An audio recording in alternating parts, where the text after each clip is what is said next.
सामाजिक कार्यकर्त्या आशा रावल यांच्या वतीने चालकांच्या समस्या सोडवा अन्यथा आंदोलनाचा इशारा। याबाबत अधिक वृत्त असे की गेल्या अनेक वर्षापासून या ठिकाणी प्रत्येक विभागातील चालक कर्मचारी यांना येथील अधिकारी हे खाजगी वैयक्तिक घरातील कामे देखील या ठिकाणी त्यांच्याकडून करून घेतात।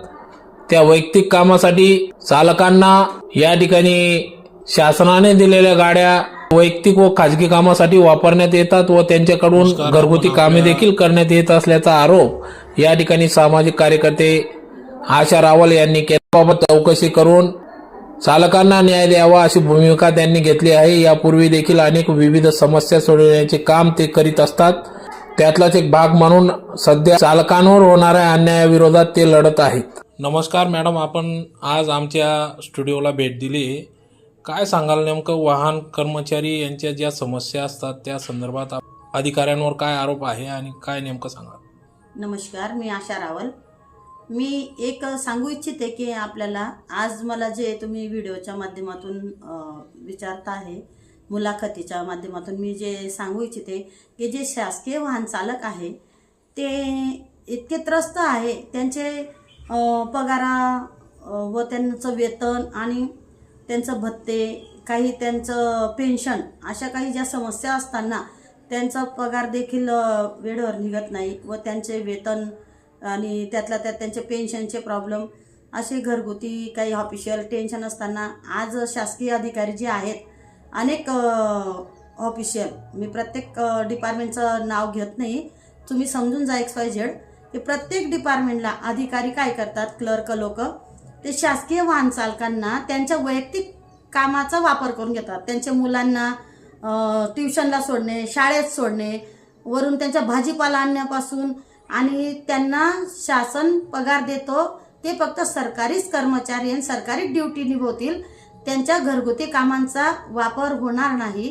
कारण अनेक वाहन चालक जे त्यांच्या महिला जे आहेत त्या महिला व ते वाहन चालक अक्षरशः आतल्या आत कोंडावून सारखा विषय घेतात, म्हणजे ते नेमकं त्यांचे रडगुंडी त्यांचा पाडा कोणापुढे वाचतील।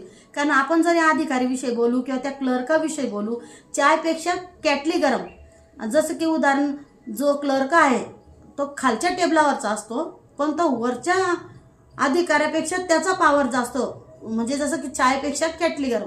तो अधिकारी म्हणतो, चला रे माझ्या मुलाला ट्युशनला घेऊन जा, चल रे त्याला याला शाळेत घेऊन जा। असे काही प्रकार असतात जे कर्मचाऱ्यांसोबत जे होत आहे ते कुठेतरी थांबलं पाहिजे आणि त्यांच्या प्रायव्हेट कामासाठी ही सरकारी गाडी न वापरता त्या वाहन चालकांवर कुठेतरी मेहरबानी दाखवा, अन्यथा वाहन चालकांच्या पत्न्या या रस्त्यावर आंदोलन करतील आणि त्या आंदोलनाला माझा देखील पाठिंबा राहील। मी स्थानिक पालकमंत्र्यांपर्यंत हा विषय घेणार आहे। प्रत्येक शासकीय डिपार्टमेंटचे शासकीय अधिकारी, क्लर्कपासून तर ते जे असेल XYZ वरच्या पोस्टिंगचे ते लोक, मी त्यांचं आज नाव घेत नाही, परंतु मी पालकमंत्रीच्या पुढे यांचे सगळे चिठ्ठा भांड उघड करेल। मग तो नगरपालिकेचा असो का पाटबंधाऱ्याचा असो का जिल्हा परिषदचा असो का पंचायत समितीचा असो का PWDचा अधिकारी असो का तो क्लर्क असो, कारण ते वाहन चालकांवर मनमानी कारभार चालू आहे, तो कुठेतरी थांबला पाहिजे।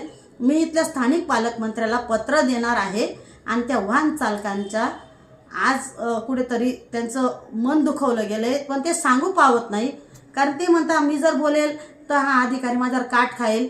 मग ते लोक डिप्रेशनमध्ये येऊन जातात आणि कुठेतरी व्यसनाला जुडतात। यांचा असा दबावमुळे काही 99% एक तर 75% वाहन चालक हा पिणारा खाणारा बनून जातो। तो माडकरी असताना देखील त्याला हा त्रास असतो। या त्रासपासून कुठेतरी हा विषय थांबला पाहिजे, कारण त्या वाहन चालक रात्रंदिवस डोळे फोडून गाडी चालवतो, ड्युटी निभवतो, तो शासनाचा 24 तास बांधिलकी असतो, तो फक्त शासकीय ड्युटी निभवणार आहे। त्यांच्या घरगुती वैयक्तिक कामासाठी ती सरकारी गाडीचा वापर थांबला पाहिजे, एवढंच मी सांगू इच्छिते। जय हिंद, जय महाराष्ट्र।